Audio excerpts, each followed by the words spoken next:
സർവ്വമേഖലകളിലും പ്രതിസന്ധിയുടെ ആഴം കൂടി വരുന്ന കാഴ്ചയാണ് കണ്ടത്. ചില ബാങ്കുകളിൽ പണമില്ലാത്ത അവസ്ഥ വരെയുണ്ടായി. പതിവ് പോലെ ATMകളിലെ ക്യൂ നീണ്ടു. പക്ഷേ എല്ലാം ഭദ്രമാണെന്ന നിലപാടിലാണ് ബാങ്കുകൾ. ഇടപാടുകാരുടെ വിരലിൽ മഷി പുരട്ടുന്ന കാര്യത്തിൽ ഒരു വ്യക്തതയും ഇതുവരെ വന്നിട്ടില്ല. എൻ്റെ കണക്കുകൂട്ടലിൽ ഇപ്പം നഗരപ്രദേശങ്ങളിൽ നിന്ന് കിട്ടിയ വിവരമനുസരിച്ച് എല്ലായിടത്തും ശാഖകൾ ആൾമോസ്റ്റ് നോർമലാണ്. ഇടപാടുകാരുടെ എണ്ണം കൂടിയതിനാൽ മിക്ക ബാങ്കുകളുടെയും ബാങ്കിംഗ് ഇതര സേവനങ്ങൾ നിലച്ചിട്ടുണ്ട്.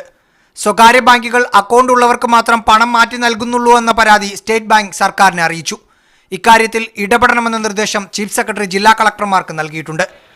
കേന്ദ്ര സർക്കാർ നിലപാടിൽ പ്രതിഷേധിച്ച് സഹകരണ ബാങ്കുകൾ ഹർത്താൽ ആചരിച്ചു. തിരുവനന്തപുരത്തെ റിസർവ് ബാങ്ക് ആസ്ഥാനത്തേക്ക് നടത്തിയ മാർച്ച് VS അച്യുതാനന്ദനാണ് ഉദ്ഘാടനം ചെയ്തത്.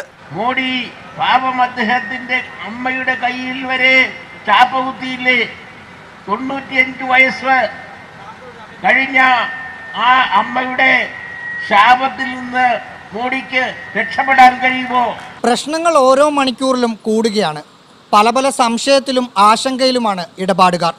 വരും ദിവസങ്ങളിലും കൂടുതൽ പ്രതിസന്ധി ഉണ്ടാകുമെന്ന സൂചനയാണ് ബാങ്ക് അധികൃതർ നൽകുന്നത്. വിവിധ ബ്യൂറോകൾക്കൊപ്പം റാഹീസ് റഷീദ്, മീഡിയ 1, തിരുവനന്തപുരം.